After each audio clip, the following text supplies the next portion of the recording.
દસના વહાલા વિદ્યાર્થી મિત્રો, આજે આપણે આ વિડિયો લેક્ચરની અંદર તમારું ગુજરાત સરકાર દ્વારા જે તમને સ્વાધ્યાય પોથી આપવામાં આવેલી છે તેમાં ભાગ નંબર બીજો એમાં ગુજરાતી વિષયનો પાઠ નંબર 5મો છે દીકરી, એમનું સંપૂર્ણ સોલ્યુશન આપણે આ વિડિયો લેક્ચરમાં જોવાના છીએ.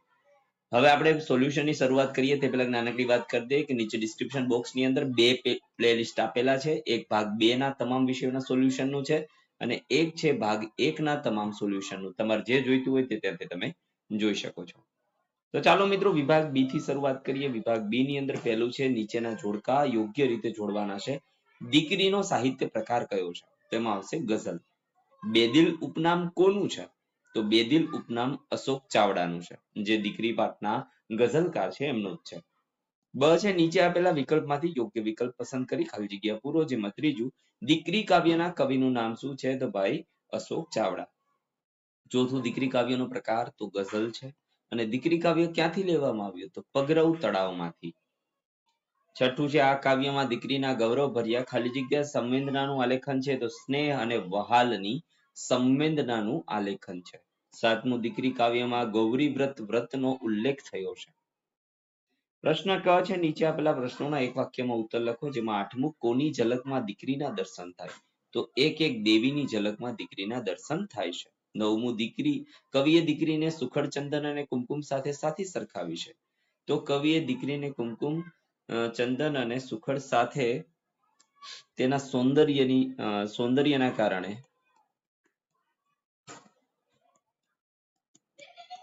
કારણે સરખાવી છે.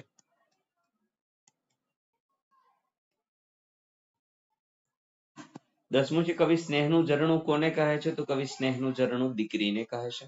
11મું છે કવિ અશોક ચાવડાનું ઉપનામ જણાવો. તો કવિ અશોક ચાવડાનું ઉપનામ છે બેદિલ. 12મું સુર શરણાઈ સગા સંબંધી આ શબ્દો દ્વારા કયા પ્રસંગની વાત છે? તો સુર શરણાઈ અને સગા સંબંધી લગ્ન પ્રસંગનું દ્રશ્ય સ્ફુટ થાય છે. લગ્ન પ્રસંગની વાત કરવામાં આવી છે. 13મું શિરે હાથ ફેરવવા વાક્ય શું સૂચવે છે? તો શિરે હાથ ફેરવો કાવ્ય પંક્તિમાં દીકરી પર પિતાનું વહાલ દેખાય છે. 14મું દીકરીમાં ગઝલમાં કાવ્યની બે પંક્તિઓને શું કહેવાય? તો ગઝલમાં કાવ્યની બે પંક્તિઓને મિશ્રા કહેવામાં આવે છે. હવે દીકરી કાવ્યમાં પ્રયોજાયેલા રદીફ અને કાફિયા નામના જે પદો છે એ તમારે જણાવવાના છે. મિત્રો આ પ્રશ્નનો કોઈ મને જવાબ મળેલો નથી. જો તમને આવડે તો તમે કમેન્ટ કરીને જણાવી દેજો. ડ છે નીચે આપેલા પ્રશ્નોના 3-4 વાક્યમાં ઉત્તર લખો. જેમાં 16મું જે શિરે હું હાથ ફેરવતો હવે હાથ દે પંક્તિને કાવ્યને આધારે સમજૂતી આપો. જે શિરે હું હાથ ફેરવતો હવે હાથ દે એમ કવિ કહે છે એ દીકરી માટે ખરેખર પ્રસન્નીય વાત છે. દીકરી પિતાને પગે લાગે છે ત્યારે પિતા તેના શિરે હાથ ફેરવે છે, એમાં વહાલ છે. તો દીકરીની છૂટા પડવાની વેદના પણ છે. પિતાને ત્યાં ક્યાં ખબર હોય છે કે આ સમજુ દીકરી એક વખત એમનો હાથ દેશે, એમનો સહારો બનશે, એમને હૂંફ આપશે. 17મું છે દીકરી કાયમ ચિંતામાં રહી ઉછરે છે એમ કવિ શા માટે કહે છે? તો દીકરી બાપને ત્યાં ઉછરે ત્યારે એના ઉછેરમાં કેટલાક સામાજિક બંધનો હોય છે. દીકરા જેટલી સ્વતંત્રતા એમને મળતી નથી. તે ભય અને બંધનો સાથે ડરતા જીવે છે. તેથી કવિ કહે છે કે દીકરી ફડકમાં એટલે કે ભયમાં ચિંતામાં ઉછરે છે. 18મું છે શિલ્પી અને માતા પિતા વચ્ચે કઈ સામ્યતા અહીં પ્રસ્તુત કરવામાં આવી છે? તો કવિને સ્વર્ગની દેવીમાં એક દીકરીની ઝલક દેખાય છે. એમ આપણી સંસ્કૃતિના શિલ્પ વૈભવમાં અનેક સ્વરૂપે જોવા મળતા નારીના શિલ્પોમાં દીકરીની ઝલક દેખાય છે. દીકરીના નારી સ્વરૂપને શિલ્પીઓ હજારો વર્ષોથી આકાર આપી રહ્યા છે. શિલ્પીની જેમ મા બાપ પણ દીકરીના ચારિત્ર્ય ઘડતરમાં એ રીતે નિમિત્ત બને છે. માટે કવિએ માતા પિતાને શિલ્પી સાથે સરખાવ્યા છે. 19મું કવિને દીકરીની ઝલક શેમાં દેખાય છે? તો કવિને સ્વર્ગની એક દેવીમાં દીકરીની ઝલક દેખાય છે. સુખડ ચંદનની સુગંધ અને કુમકુમના તિલકમાં દીકરીની ઝલક દેખાય છે. સાંસ્કૃતિક વૈભવ એવા શિલ્પમાં તમામ નારી શિલ્પમાં દીકરીની ઝલક દેખાય છે. ઈ છે નીચેના પ્રશ્નોના 8-10 વાક્યમાં ઉત્તર. જેમાં 20મું દીકરી કાવ્યનો ભાવાર્થ સમજાવો તથા પિતાના દીકરી પ્રત્યેના મનોભાવ જણાવો. તો દીકરી ગઝલમાં કવિએ દીકરીના ગૌરવ અને ગુણોને મૂલવ્યા છે. કવિને સ્વર્ગની એક દેવીમાં દીકરીની ઝલક દેખાય છે. દીકરી સુખડ ચંદન જેવી સુગંધ અને શીતળતા આપે છે. કુમકુમના તિલકમાં દીકરીનું સૌંદર્ય વસ્યું છે.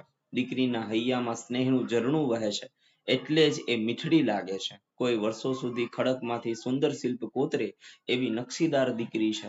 લાજ, મર્યાદા, શરમ, ગૌરી વ્રત જેવી પરંપરાગત હારમાળામાં દીકરી હંમેશા ખડકમાં ઉછળતી લાગે છે. તેને શિરે હાથ ફેરવી વહાલ કર્યું, આશીષ આપ્યા. એ દીકરી આજે કેવી સમજદાર થઈ ગઈ છે. આજે એ મને હાથ આપે છે, અર્થાત મને સહારો આપે છે. આવી વહાલી દીકરીને કેમ ભૂલાય? જ્યારે શરણાઈના સૂર સાંભળું છું ત્યારે સગા સંબંધીઓની ભીડમાં પણ મારી આંખો ભીની થઈ જાય છે અને એ ભીની પલકમાં મારી દીકરી જ મને પ્રત્યક્ષ દેખાય છે. આમ વહાલી અને મીઠડી દીકરીના ગૌરવભર્યા સ્થાન અને માન હંમેશા પિતાના હૃદયમાં રહેવાના. ત્યાર પછી 21મું છે દીકરીનો ઉછેર કેવી રીતે થવો જોઈએ તે તમારા શબ્દોમાં. તો દીકરી છે પારકું ધન નથી, પારકી થાપણ પણ નથી. દીકરી તો તુલસીનો ક્યારો છે. તે તુલસી જેવી પવિત્ર છે. જેમ તુલસીને રોજ પૂરતું પાણી સિંચીએ તેમ દીકરીમાં સારા સંસ્કાર સિંચવા જોઈએ, જેથી તે જ્યાં જ્યાં જાય ત્યાં પોતાની મીઠી મધુરી વાણીથી સૌના દિલ જીતી શકે. તેનો સર્વાંગી વિકાસ થાય તે માટે તેને તમામ તક આપવી જોઈએ.